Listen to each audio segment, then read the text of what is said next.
চিংড়ি বোনা দিয়ে পালং শাক হবে। চিংড়িটা ভুনা করে নিচ্ছি। মাটির পাতিলে চিংড়ি ভুনা, তারপর পালং শাক রান্না হবে।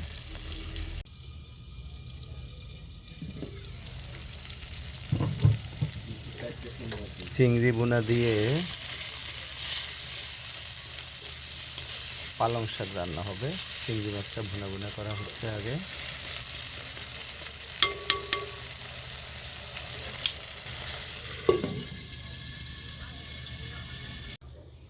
পালং শাক কাটাকুটা শেষ, ধুয়ে আনা হয়েছে একদম স্পেশাল করে।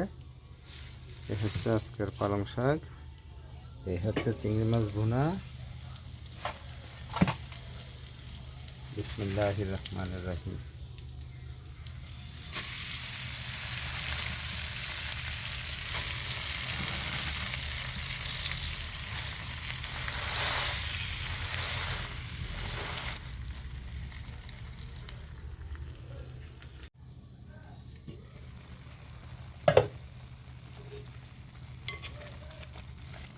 পালং শাক আর চিংড়ি মাছের ঝোল রান্না হয়ে গেল।